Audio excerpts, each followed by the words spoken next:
Corona virus के नए variant Omicron का भारत में दस्तक देने के साथ ही इसके संक्रमितों की संख्या लगातार बढ़ रही है।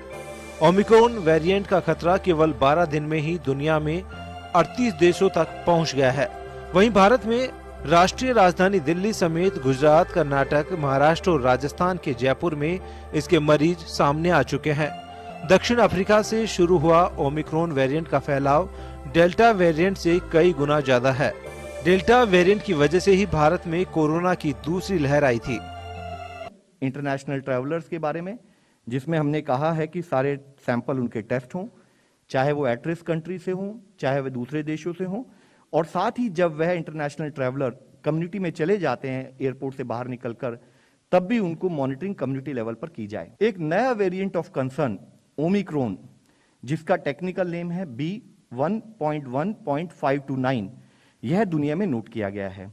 एक होता है वेरिएंट्स अंडर मॉनिटरिंग, दूसरा होता है वेरिएंट ऑफ इंटरेस्ट, और तीसरा और सबसे अधिकतम श्रेणी में रखा जाने वाला वेरिएंट ऑफ कंसर्न।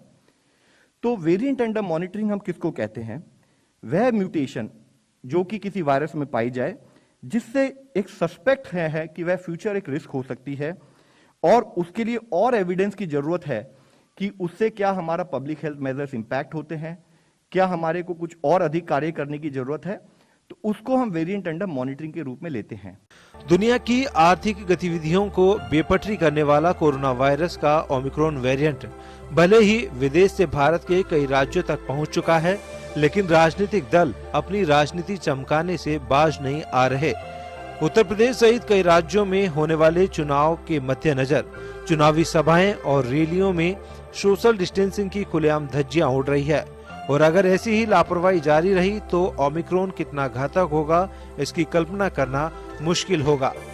बहरहाल कोरोना के डेल्टा वेरिएंट की वजह से ही भारत में दूसरी लहर आई थी, जिससे मौत का आंकड़ा लाखों में पहुंच गया था। लेकिन अब भारत में ओमिक्रॉन वेरिएंट की एंट्री ने फिर से सरकारों की नींद उड़ा दी है।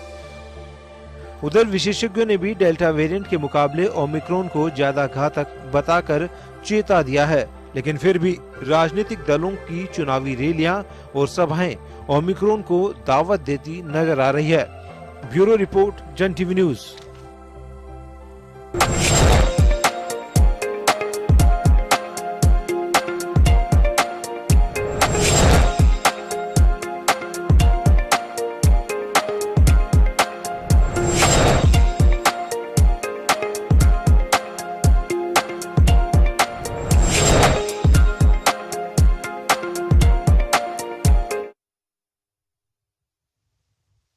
नमस्कार घंटे में स्वागत है आपका। मैं हूं योगेंद्र, आप देख रहे हैं खास खबर। खास खबर में हम बात करेंगे ओमिक्रॉन ब्लास्ट, यानी कि ब्लास्ट इस वजह से कह सकता हूं कि एक केस जब पहली लहर में आ रहा था तो हम सब लोगों के रोंगटे खड़े हो रहे थे, लेकिन ओमिक्रॉन को 5 से 6 गुना ज्यादा संक्रमित करने वाला वेरिएंट बताया जा रहा है कोरोना का। लेकिन समय की सुधरते नहीं। हम आपको जो दृश्य दिखा रहे हैं, उन लोगों से मुझे लगता है कि आमजन से ज्यादा अपेक्षा और उम्मीद की जानी चाहिए राजनीतिक दलों से, जो सत्ता के सिंहासन पे बैठते हैं। लेकिन देखिए, जो एसओपी या गाइडलाइन जारी करते हैं उसकी धज्जियां कैसे उड़ाई जाती हैं। बुरा लग सकता है, लेकिन जनहित में हम ये दृश्य आपको दिखा रहे हैं, और किसी से छिपे नहीं है, कोई एक्सक्लूसिव नहीं है ये कि जन टीवी ने विशेष प्रयास करके ये दृश्य निकाले। आम दृश्य हैं, समाचार पत्रों में देखते हैं। हम तमाम जो अतिथि हैं हमारे जुड़े हुए हैं, वो रूबरू हो चुके हैं इन तस्वीरों से। तो चले हम चर्चा शुरू करेंगे। हमारे साथ वरिष्ठ चिकित्सक लगातार हमारे साथ कोरोना में जुड़ते आ रहे हैं, डॉक्टर PR गुप्ता साहब, और वरिष्ठ पत्रकार श्याम सुंदर शर्मा साहब, भाजपा नेता डॉक्टर अशोक यादव साहब, कांग्रेस से प्रवक्ता प्रतिष्ठा यादव जी, आप सभी का स्वागत है। मैं डॉक्टर साहब आपके पास आना चाहूंगा। जी गुप्ता साहब जी, ओमिक्रॉन को लेकर के ये कहते हैं कि इसकी R वैल्यू काफी गुना ज्यादा है डेल्टा से, और लेकिन एक राहत की जो मुझे खबर आ रही है ये आ रही है कि अभी तक इससे कोई डेथ नहीं हुई है। यहाँ एक बात मैं जरूर जानना चाहूंगा कि पोजीशन क्या होती है। कोई भी वेरिएंट आता है, उसका म्यूटेशन चेंज होता है, तो क्या ये कह सकते हैं कि बिगिनिंग जो उसकी है कम हार्मफुल होती है, जब वो पीक पे जाता है तो बहुत डेंजरस हो जाता है? क्या ऐसा कुछ होता है उसमें? नहीं, मैं आपकी बात से इत्तेफाक नहीं रखूंगा। एक्चुअली जो ओमिक्रॉन ये वेरिएंट आया था तो WHO ने हेस्टली इसको वेरिएंट ऑफ कंसर्न बता के और बहुत प्रतिबंध लगा दिए, जिससे कि बहुत इकोनॉमिकल लॉस भी हुआ। लेकिन इसके अंदर दो बातें साफ हैं। एक तो यह है कि इसकी आर वैल्यू बहुत ज्यादा है, इसलिए ये संक्रमण बहुत जल्दी फैलता है। लेकिन दूसरी तरफ इससे होने वाली जो बीमारी है वो अभी तक जो वर्ल्ड ओवर साइंटिस्ट हैं, WHO ने माना है ये चीज, ये डिजीज माइल्ड पाई गई है। इसका कारण ये भी हो सकता है कि वर्ल्ड की आधी जनसंख्या जो कुछ विकसित देशों की कम से कम वो ऑलरेडी वैक्सीनेट हो चुकी है या उनको कोरोना हो चुका है, इसलिए उनमें हर्ड इम्यूनिटी जैसी चीज कोई अब तक डेवलप हो चुकी है।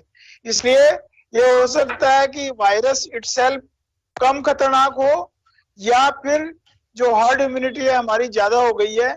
इसलिए जो आर वैल्यू यानी इन्फेक्टिविटी तो इस कोरोना वायरस की बहुत ज्यादा है, लेकिन बीमारी का जो स्तर है वो कम है।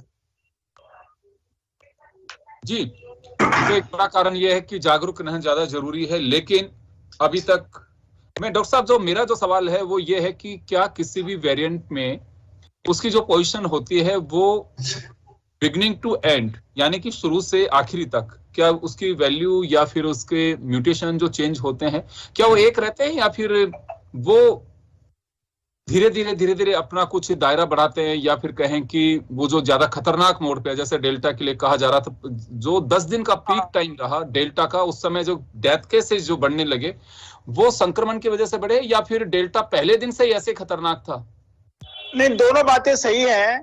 कुछ जो वेरिएंट होते हैं शुरू से ही खतरनाक होते हैं, और कुछ वेरिएंट यदि जो इन्फेक्टिविटी है वो बहुत ज्यादा है सोसाइटी में, तो उस समय डेल्टा से डेल्टा प्लस वेरिएंट आया।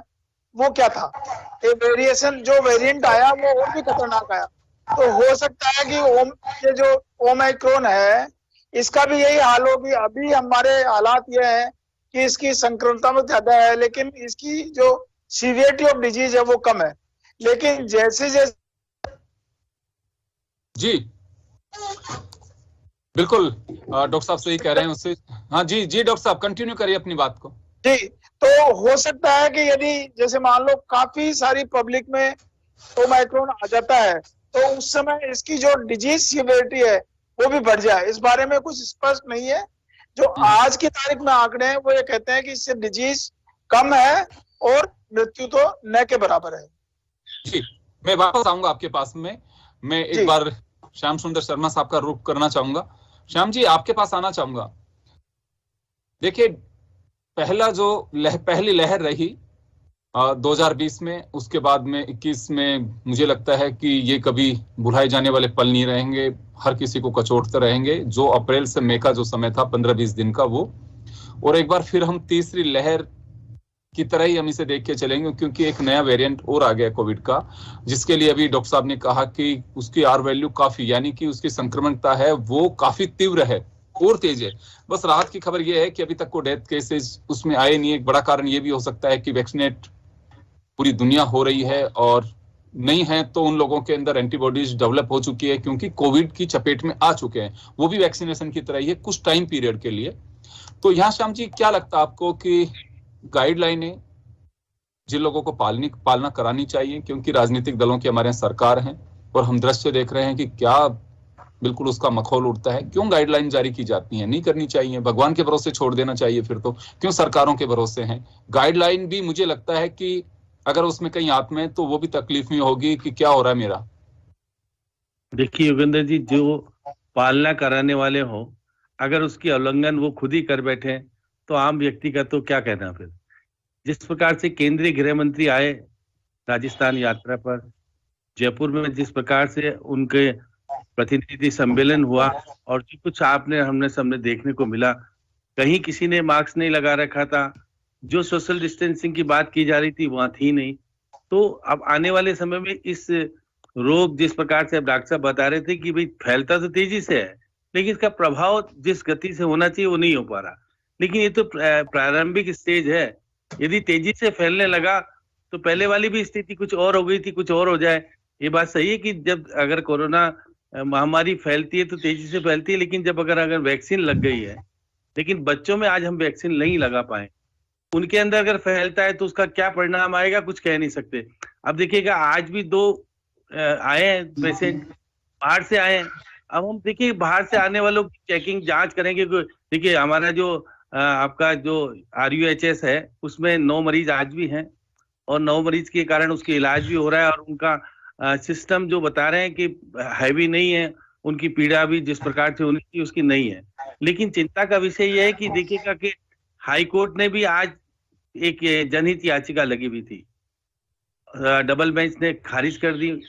महाधिवक्ता ने कहा कि देखिएगा कि इसको स्टैंडबाजी के कारण लगाई है, अखबार में खबर छपी है इसके कारण से लगा दी गई है। लेकिन यहाँ देखिए न्यायाधीशों को भी कोशिश करनी चाहिए कि इस तरह की, क्योंकि अगर आपने 6 तारीख को किसी को अलाउ कर दिया, अब 12 तारीख को अलाउ नहीं करेंगे तो आपस में विभेद की स्थिति हो जाएगी। इसलिए साइलेंट है। कानून कहता है कि इसकी उल्लंघन तो हो नहीं रहा है, कानून का उल्लंघन नहीं हो रहा है, लेकिन अगर रोग फैलता है तो कानून फिर बनता है कि कानून की स्थिति हो जाती है। तो आने वाले समय में 12 तारीख को क्या स्थिति होगी, सब कह रहे हैं 1 लाख से ज्यादा लोग पूरे भारत से आएंगे। और देखिए इफेक्टिव है 4-5 राज्य, उनके लोग आएंगे, पीड़ित होंगे, तो यहाँ निश्चित रूप से कोरोना फैल जाएगा। आप देखिएगा जब कांग्रेस ने, आप देखिएगा अहमदाबाद में जिस प्रकार से अमेरिका के राष्ट्रपति प्रचार प्रसार के लिए आए थे, तो बाद में कहा गया था कोरोना फैला के चले गए। अब कांग्रेस कुछ रैली आयोजित कर रही है, पूरे भारतवर्ष की रैली जयपुर में आयोजित हो रही है, क्योंकि जयपुर में इसलिए आयोजित हो रही है कि दिल्ली में प्रतिबंध लगा दिया गया। तो आखिर दिल्ली में किन कारणों से प्रतिबंध लगाएगा और जयपुर में नहीं लग पा रहा है, क्यों नहीं लग पा रहा है, एक बहुत बड़ा प्रश्न चिन्ह सबके सामने खड़ा हुआ है। अब ये आने वाले समय में रैलियां वगैरह होती रहनी चाहिए, लेकिन तर्क ये दिया जाता है राजनीतिक दलों की तरफ से कि मैरिज फंक्शंस भी हो रहे हैं, दूसरे काम भी हो रहे हैं, तो राजनीतिक दलों ने क्या गुनाह किया। चले होने भी चाहिए, कोई बात नहीं है, लेकिन ये बड़ी बात ये है अशोक यादव साहब कि SOP आप जारी करते हैं, गाइडलाइन जारी करते हैं, और उसमें उम्मीद करते हैं पब्लिक से कि चालान कटेगा अगर आप लोग ऐसा नहीं करेंगे, और फिर आपके नेताओं का, आपके कार्यकर्ताओं का, इनका क्या होगा? नहीं, ऐसे है योगेंद्र जी, मैं आपको एक बार थोड़ा सा बैक में जाना चाहूंगा और वापस बताऊंगा आपको। आपने कहा पहली लहर, दूसरी लहर। पहली लहर जो आई कोरोना की, उसके अंदर तो अपने को कोई जानकारी नहीं थी इस बीमारी के बारे में, नई बीमारी आई थी, इसलिए ये सब चीजें हो गई। और लेकिन जब पहली लहर के बाद में दूसरी लहर आई, और अपने को पहले से मालूम था कि ये दूसरी लहर आएगी, और सभी डॉक्टर्स और बुद्धिजीवियों ने इसकी घोषणा कर दी कि आएगी, लेकिन सिर्फ सरकार की जो ना समझी या यूं कहिए कि ढिलाई की, मैं तो आपकी बात कर रहा हूं, मैं बहुत आगे लेवल तक पहुंच गई। अशोक जी, बहुत बार चर्चा हो चुकी है कि किसकी नेग्लिजेंसी रही, वेंटिलेटर मिले नहीं, मास्क कहां भेज दिए, रेमडेसिविर पंजाब भेज दिए, ये पक चुके सब लोग। मैं तो ये जानना चाह रहा हूं सर, समय बहुत कम है, कि कब हम लोगों को खुद को जिन लोगों से उम्मीद की जाती है कि वो SOP जारी करते हैं और करवाएंगे लोगों से पालना उसकी, अगर वही सब मंच पे ऐसे बैठे रहेंगे, चाहे बीजेपी हो, चाहे कांग्रेस या दूसरे दल हो, तो जनता से उम्मीद करेंगे कि उनके 200-500 का चालान काट करके और अपनी तीसरी कर लेंगे। नहीं, मैं चालान की बात नहीं कर रहा हूं कि चालान काटने से, देखो समझदार तो सभी को बनना पड़ेगा, सरकारों को भी बनना पड़ेगा, राजनीतिक दलों को भी बनना पड़ेगा, और आम आदमी को भी बनना पड़ेगा। लेकिन अपन कहते हैं कि भाई prevention is better than cure, तो ये प्रिवेंशन का काम या बचाव का काम या लॉ एंड ऑर्डर की बात करें तो वो ज्यादा जिम्मेदारी सरकार की बनती है। दूसरे राज्यों के कंपैरिजन में अगर अपन राजस्थान की बात करें तो आज राजस्थान के अंदर इस बीमारी का फैलाव सबसे ज्यादा रहा, और आपका ही एक न्यूज़पेपर ने आज ये हवाला दिया है कि 5 दिन से जो एक टैक्सी बेधड़क घूम रही है, उस टैक्सी का पता तक नहीं लगा पाई है सरकार के लोग और वहां बैठे हुए लोग, जिससे कि वो एक से दूसरे और दूसरे से तीसरे आदमी को इन्फेक्टेड करते जा रहे हैं। क्योंकि इसका पेशेंट ज्यादातर एसिम्प्टोमेटिक और सीवियरिटी है नहीं इसमें अभी तक, तो वो एसिम्प्टोमेटिक होने से पेशेंट भी इनोसेंट है, उसको भी नहीं मालूम। और बिल्कुल बिल्कुल बिल्कुल। तो सर मैं ये चाहता, तो सरकार का दायित्व बनता है कि वो कहीं ना कहीं किसी लेवल पर उसकी मॉनिटरिंग करा के और जल्दी से जल्दी हमें जो प्रिवेंशन का काम है उसको संभालना चाहिए सबसे पहले। तो दूसरी आपका चीज, कहना है कि ये जिम्मेदारी राज्य सरकारों की है, राज्य सरकार करे ये जो कुछ करना है नहीं, उसको। अभी जो केंद्र से स्ट्रिक्ट गाइडलाइंस है कि राज्य सरकार अपने लेवल के ऊपर डिसीजन ले सकती है कि कौन सा एरिया में ज्यादा फैल रही है, तो उस एरिया के अकॉर्डिंग भी वहां पर वो लॉकडाउन या दूसरे कोई पैरामीटर से लेकिन जो फैलाने वाली भीड़, लेवल पर जो फैलाने वाली भीड़ है सर, जो फैलाने वाली भीड़ है उस पे किसका डंडा चलेगा? अगर नहीं, आप सरकार का चलेगा, प्रशासन नहीं देता तो अशोक गहलोत खुद कांग्रेस की रैली नहीं करवा सकते थे। आप लोगों की अंडरस्टैंडिंग देखिए कितनी रोचक और मजेदार है।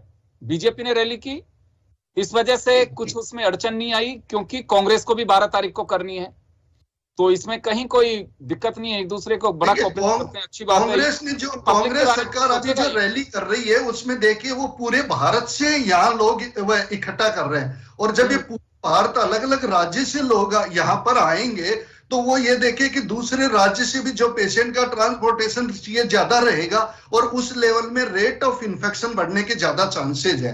तो उस और एक मास लेवल पर है बीजेपी अभी कार्य समिति थी हमारे, हमने उसमें पूरे प्रोटोकॉल्स का ध्यान रखा है। सर आप तस्वीरें देखिए, प्रोटोकॉल की सोशल तस्वीरें देखिए, डिस्टेंसिंग का आप पालन तस्वीर की देख है, सकते हैं। और अशोक एक जी, लिमिटेड अशोक लोग यादव जो साहब, आप थे उस तस्वीर रैली देख के सकते हैं अंदर कितने थे, प्रोटोकॉल का पालन हुआ और है, उनके कितने आराम से प्रोटोकॉल का मॉनिटरिंग पालन हो हुआ है। सकती है। सर कितने प्रोटोकॉल का पालन हुआ आप तस्वीरों में देख सकते हैं। मैं प्रतिष्ठा जी आपके पास आना चाहूंगा। चलिए, बीजेपी का तो कहना है कि सरकार कांग्रेस की थी, ध्यान रखना चाहिए था और जो कुछ जिम्मेदारी आपकी की है, लेकिन आप लोग जब ये 50,000 की भीड़ प्रोटोकॉल को फॉलो नहीं कर पा रही, आप लोग करा पाएंगे? नहीं, कोशिश हमारी पूरी रहेगी कि प्रोटोकॉल को फॉलो किया जाए। और बात ये मैं बीजेपी के हमारे प्रवक्ता साथी बोल रहे थे, उनसे मैं एक बात जानना चाहती हूँ कि आप के गृह मंत्री, जिसकी सबसे ज्यादा, क्योंकि सेंटर के गृह मंत्री सबसे ज्यादा दायित्व है, आप हमारी रैली को तो आप महंगाई कम कर दीजिए, हम तो रैली करेंगे ही नहीं, हमें कोई नीड नहीं है, हम कोई राजनीतिक बेनिफिट के लिए कोई प्रोग्राम आयोजन नहीं कर रहे हैं। हम आम आदमी, क्योंकि जो दोनों वेव आई है उसके बाद आम आदमी के रोजगार छिन गए हैं और महंगाई से पूर्ण रूप से त्रस्त है। हमारे जो रैली का मुद्दा भी यही है, कोई ये तो नहीं है कि हम 2023 की या 24 की तैयारी के लिए हम रैली कर रहे हैं। तो आप मैडम, देखिए मैं आपकी बात का जवाब दे रहा हूं। आप महंगाई की बात कर रहे हो, तो महंगाई जो है वो राजस्थान में आज पेट्रोलियम प्रोडक्ट पर अपने जो पड़ोसी राज्य हैं सबसे ज्यादा टैक्स आपके राज्य में है। सरकार आप जब केंद्र ने यादव साहब आ रहा हूँ, तो अपनी भी जिम्मेदारी बनती है कि आप कम करें। अशोक जी आपके पास लौटूंगा मैं, अशोक जी लौटूंगा आपके पास। राजस्थान में तो पहले भी टैक्स सबसे ज्यादा था जब यूपीए गवर्नमेंट थी तब भी, और आपकी यहाँ पे बीजेपी गवर्नमेंट थी उस टाइम भी राजस्थान का पूरे देश के अकॉर्डिंग हमेशा से रहा है। ये कोई आज पहली बार रही हुआ है जिस पर आज आप बात कर रहे हैं। राजस्थान में स्टार्टिंग से लेकर आप देखिए, जब बीजेपी की गवर्नमेंट रही हो या कांग्रेस की, अदर स्टेट के मुकाबले यहाँ पर ज्यादा टैक्स राजस्थान में लिया जाता रहा है। इस तरह की यहाँ के सिस्टम रहा है। लेकिन हम ओमिक्रॉन की बात कर रहे हैं। आप एक बात बताइए, जिन स्टेट्स में जो अदर्स हमारे देश है, कंट्रीज है, उनसे जो फ्लाइट्स आ रही थी, आपने उनमें आने वाले लोगों को क्वारंटाइन करना चाहिए था ताकि देश में कहीं नहीं जाता। अब स्टार्टिंग में आपने उस पर माना फ्लाइट कैंसिल नहीं करना था, लेकिन कम से कम वहां से जो लोग बाहर से लेके आ रहे थे इस वेरिएंट को, उनको आप क्वारंटाइन तो कर ही सकते थे ना। आपने उनको सब पूरे देश के हर राज्य में जाने दिया ताकि ये कोरोना फिर से वापस से इस तरह से फैले कि इसको कंट्रोल नहीं किया जाए। आप अपनी जिम्मेवारी क्यों नहीं लेते? आप इस चीज का कोई ये नहीं कि आप सेंटर में बैठे हैं, सेंटर सरकार के बहुत सारे दायित्व होते हैं देश की आम जनता के प्रति, लेकिन आप पूर्ण रूप से चुनावी तैयारियों में लगे रहते हैं। जब भी देखिए पिछली बार भी सेकेंड वेव आई तो आप बंगाल के चुनाव में पूरा आपका फोकस था, आपका देश पर कहीं नहीं था। जब लोग मर गए इस डेल्टा से, बहुत भयंकर मौतें हुई, उसके बाद आपने इसके ऊपर कोई एक्शन लिया? उससे पहले आपके गृह मंत्री और प्रधानमंत्री दोनों ही चुनावी सिस्टम में लगे हुए थे। तो ये देश को भी प्रधानमंत्री और गृह मंत्री को चलाना है, खाली बीजेपी को चलाने का काम, बीजेपी के प्रचारक का काम जो ये कर रहे हैं, इसको थोड़ा रोकिए और देश के ऊपर भी फोकस कीजिए। अभी भी आपने जो कल और परसों का 2 दिन का आपका आयोजन रहा है वो आपका चुनाव बेस्ड रहा, उसमें कोई ये नहीं। हम तो ये कह रहे हैं, मैं कांग्रेस की प्रवक्ता होने के नाते मतलब यहाँ ये कह रही हूँ कि आप महंगाई कम कर दीजिए, हम रैली कैंसिल ही कर देंगे। हम ये इसलिए रख रहे हैं कि इसके बाद में दोनों वेव में लोगों की नौकरियां गई, बेरोजगार हो गए लोग, और महंगाई बहुत ज्यादा बढ़ गई तो लोगों को जीवन यापन करने में बहुत कठिनाई हो रही है, जिसके कारण से हम सरकार से ये रिक्वेस्ट कर रहे हैं कि आम आदमी को रिलीफ दीजिए, आप रिलीफ दे दीजिए, हम रिलीफ कैंसिल कर देंगे, कोई दिक्कत ही नहीं है। तो आपका दायित्व है देश के प्रति, हम आपका ध्यान आपके दायित्वों की तरफ लेके आना चाह रहे हैं। आम आदमी की लड़ाई लड़ रहे हैं और कोई राजनीतिक बेनिफिट के लिए रैली नहीं कर रहे प्रतिष्ठा हैं। जी वापस लौटूंगा आप लोगों के पास में। मैं डॉक्टर साहब के पास, गुप्ता साहब के पास जाना चाहूंगा। सर, बड़ी बात यह है कि बीमारी होती है और जिसके लिए प्रोटोकॉल बनाए जाते हैं वो कितनी घातक है नहीं है, लेकिन अभी तो हम ये कह सकते हैं कि ओमिक्रॉन नाम का एक एक और नया वेरिएंट आ चुका है और उसे गंभीरता से ही लेना चाहिए, क्योंकि कई बार डेथ तो आदमी उलझ जाता है तो सर्दी जुकाम से भी हो जाती है, उसमें भी न्यूमोनिया में ऐसा तब्दील होता है कि पता ही नहीं लग पाता है कि कब क्या हो गया। तो वास्तव में अभी क्या उम्मीद करेंगे सरकारों से, आम जन से, कि हाँ वास्तव में एटलीस्ट हमने बहुत कुछ खोया है सेकंड वेव में, तो हमें थोड़ा सा तो केयरफुल रहना ही होगा, क्योंकि क्या मैसेज है अगर हम ये देखेंगे? नजारा है ये तो जबरदस्त तरीके का। देखिए, इसमें दो बातें हैं। एक तो ओमाइक्रोन वायरस है, उसकी आर वैल्यू स्वतः ही ज्यादा है, और दूसरा ये जैसे जैसे जनसंख्या में फैलेगा तो जनसंख्या के बिहेवियर से इसकी आर वैल्यू कितनी बढ़ेगी कितनी नहीं बढ़ेगी वो डिसाइड उस समय होगा। स्वतः ज्यादा है और उसकी मल्टीप्लाई किस हिसाब से होगा ये हमारे जो कोविड एप्रोप्रिएट बिहेवियर है उस पर निर्भर करेगा। इसलिए यदि भीड़ भाड़ होगी, कोविड एप्रोप्रिएट बिहेवियर का पालन नहीं होगा, कारण जो भी हो, तो इसकी जो फैलाव या आर वैल्यू है वो एक्सप्लोसिव रूप से ज्यादा बढ़ेगी, और उस समय वेरिएंट कौन सा आएगा और वो कितना घातक होगा इसका अंदाज कोई भी नहीं लगा सकता। इसलिए ये सही है कि आज की तारीख में ओमाइक्रोन वेरिएंट कम घातक पाया गया है, लेकिन फिर भी इसके प्रचार प्रसार को रोकना होगा, क्योंकि यदि हम ऐसा नहीं कर पाए तो हो सकता है कि कोई दूसरा वेरिएंट विस्फोटक रूप लेके आए और हमको इसकी कीमत चुकानी पड़े।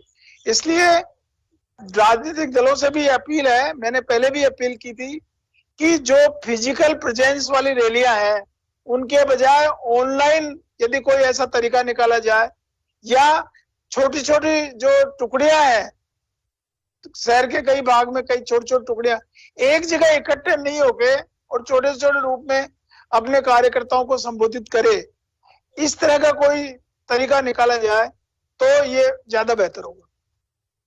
बिल्कुल श्याम जी, होना तो यही चाहिए, लेकिन कि सब्र होगी किसी के? 5 राज्यों के चुनाव 2022 के नवंबर तक, फिर 2 राज्यों के चुनाव 2023 में, और राज्यों के चुनाव, यानी कि चुनाव तो हमारे यहाँ पे एक कहूं कि इलेक्शन टूरिज्म है हमारे यहाँ पे, जो तो चलता ही रहेगा। ये फेस्टिवल है, लोकतंत्र का होना चाहिए, लेकिन सब्र है किसी को कि कोई नहीं कर पाएगा। अगर राजनीतिक दल इसमें अपना प्रोटोकॉल नहीं बना सकते हैं तो आप अंदाजा लगा सकते हैं कि जनता की कितनी परवाह है। देखिए योगेंद्र जी, हमारे यहाँ तो अभी 4 जिलों के चुनाव हो रहे हैं, 12 तारीख को उनकी भी पोलिंग होनी है।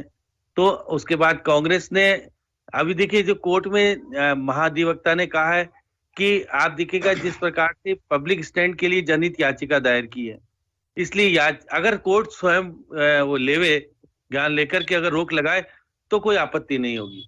अब क्योंकि कोर्ट ने जब अगर 6 तारीख, आप देखिए 5 तारीख को केंद्रीय गृह मंत्री जी के कार्यक्रम को अनुमति दे दी, तो अब निश्चित मान के चलिएगा 12 तारीख वाले के ऊपर कोई रोक लगेगी नहीं।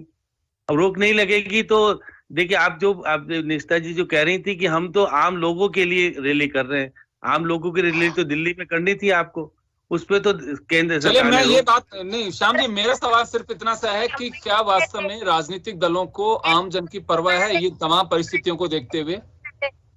देखिए योगेंद्र जी, आम व्यक्ति की जगह उनको अपनी पार्टी का शासन कैसे कायम हो, कैसे आए, इसकी चिंता ज्यादा है। अब राजस्थान में 17 तारीख को मुख्यमंत्री जी अपने शासन का 3 साल पूरा करेंगे। उससे पहले अब क्योंकि इनके केंद्र नेतृत्व ने तय कर दिया कि जयपुर में रैली होनी है, सरकार अपनी है, तो निश्चित रूप से प्रोटोकॉल की पालना तो सरकार ही कराती है। अब सरकार पालना कराएगी कैसे? जिसको पालना करानी है वो इसके अंदर शामिल हो जाता है। केंद्रीय गृह मंत्री जो शामिल हो गए तो बाकी की तो बात ही कहनी नहीं चाहिए। अब बार बार कह रहे हैं कि हमने प्रोटोकॉल की ध्यान रखा, आपने भी देखा कल प्रोटोकॉल का किस प्रकार से ध्यान रखा गया। अब आने वाले समय में उसका क्या इफेक्ट होगा ये तो क्योंकि बाद में मालूम पड़ेगा, पहले मालूम नहीं पड़ता।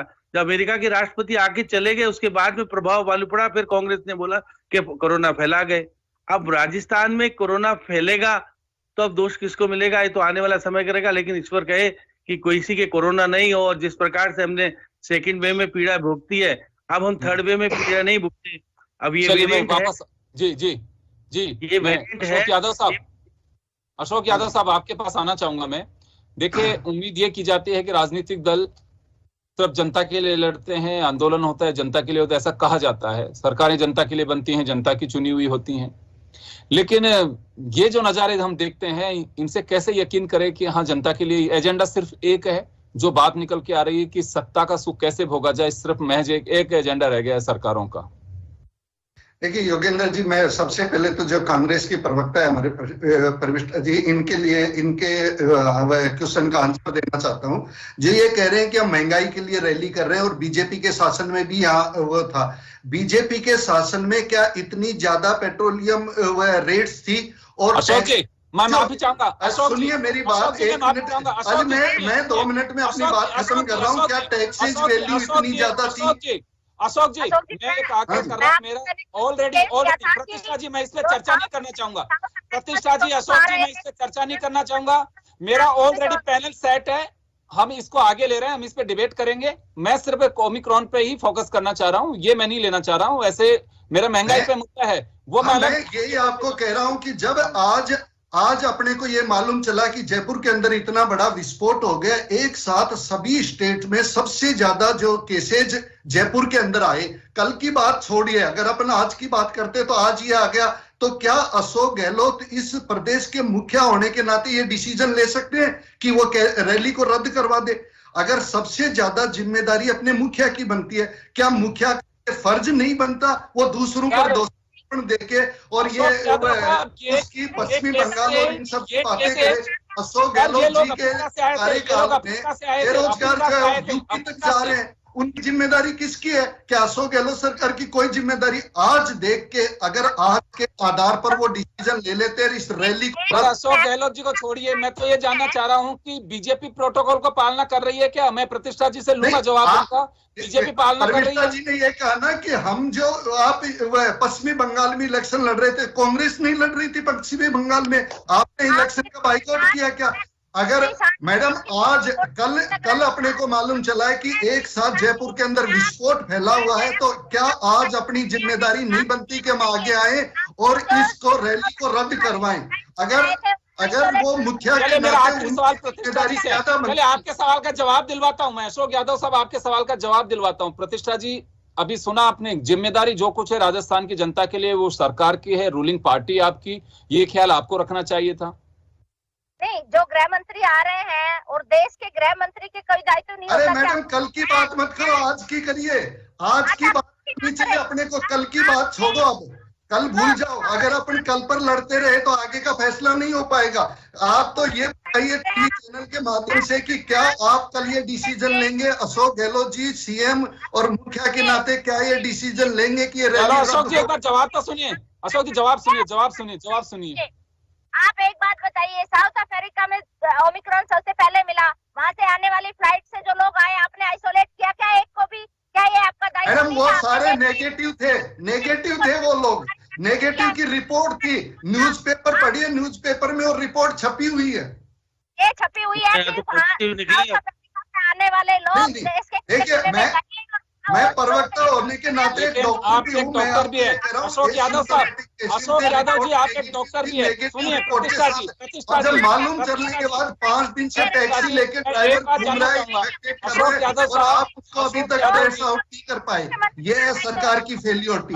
इसको मानना सीखिए मैडम, मानना सीखिए कि गहलोत सरकार जो है आपसी लड़ाई में उलझी हुई है और वो संभाल नहीं पा रही है। अब बताइए कैसे ध्यान रखेंगे आप लोग जनता का? अशोक जी एक बात तो हो सकती थी, साउथ अफ्रीका में जो वेरिएंट साउथ अफ्रीका में अपना घर बना चुका है, वहां से निकल रहा है, वहां से आने वाले जो ट्रेवल करके आ रहे हैं वो चाहे दुबई होके आए, कहीं से भी आए, हमारी ड्यूटी नहीं बनती है कि हम उनको 10 दिन के लिए 15 दिन के लिए आइसोलेट करें? सर आपने देखा होगा उन्होंने 2 जगह पर जांच 3 जगह पे रिपोर्ट नेगेटिव आई है। आप तो ये बताइए, आप डॉक्टर हैं, आपके तरीके से सही है, अगर उनकी रिपोर्ट 2 दिन में 3 दिन में कराई हुई नेगेटिव आ रही है तो उनको 15 दिन आइसोलेट नहीं करना चाहिए, जब आपको मालूम है कि दुनिया में ये वेरिएंट नया घर कर रहा है और साउथ अफ्रीका में अपनी जगह बना चुका है। उनके 3 दिन के अंतराल पर उनकी रिपोर्ट 2 बार आई हुई है, इसलिए मैं तो सर ये जानना चाह रहा हूँ, नेगेटिव बैटरी किसी की भी हो सकती है, क्या ये हमारी एक वो नहीं बनते है कि जो बाहर से आने वाले लोग हैं, गाइडलाइन जारी कर रखी है, उनका किसी ने देखा कि हाँ ये वास्तव में कि इनको आइसोलेट किया जा रहा है कि नहीं किया जा रहा? एयरपोर्ट से कैसे निकल करके लोग पहुंच जाते हैं जनता के बीच?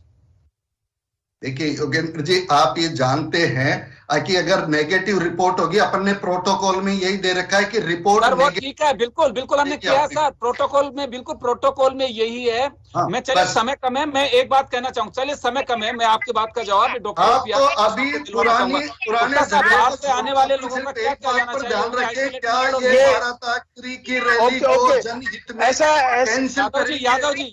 यादव जी रुकिए आप। हाँ जी सर देखिए, इसके कई पहलू हैं, वैज्ञानिक पहलू भी है, इकोनॉमिकल पहलू भी है, इंटरनेशनल पहलू भी है। जब साउथ अफ्रीका में ये वायरस फैल रहा था और WHO ने इसको वेरिएंट ऑफ कंसर्न डिक्लेयर किया था, तब भारत सरकार की पॉलिसी यानी SOP जो भी है, वो अंतरराष्ट्रीय उड़ानों के लिए जो सर्वप्रथम पॉलिसी बनी थी वो RT-PCR के लिए ही बनी थी। ये सही है कि हो सकता है उस समय 10 दिन का क्वारंटाइन वाली पॉलिसी जो कि इंग्लैंड ने अपनाई थी, शायद ये अपनाते तो भारत में ये इतना नहीं फैलता, लेकिन जो SOP उस समय बनी थी उसका राजनीतिक आधार नहीं था, वो वैज्ञानिक आधार, जैसे वैज्ञानिकों ने जो SOP सजेस्ट की वही बनी थी। उसके बाद में अब जब ये ज्यादा फैल रहा है तो क्वारंटाइन वाली पॉलिसी भी हम लागू कर सकते हैं। चलिए मैं माफी चाहूंगा, कुल मिलाकर के है जनहित की बात है, आप सब लोग जनता से जुड़े हुए हैं, काफी मैं कहूंगा कि प्रभावशाली और प्रभुत्व है आप लोगों का, आप समझदार हैं। होना ये चाहिए कि जनहित होना चाहिए सर्वोपरि, लेकिन नहीं है। बेशक कहें जनता की लड़ाई लड़ रहे हैं हम, जनता के लिए सब कुछ कर, बिल्कुल नहीं है, एजेंडा कुछ और है राजनीतिक दलों का, जनता नहीं है। बुरा लग रहा होगा लेकिन सच्चाई यही है। और उम्मीद की जानी चाहिए कि देश आपका है, प्रदेश आपका है, यहाँ की जनता की परवाह आपके जहन में होनी चाहिए और वही आपका आधार होना चाहिए।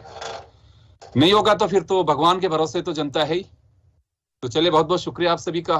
खास खबर में इतना ही, दीजिए इजाजत, नमस्कार।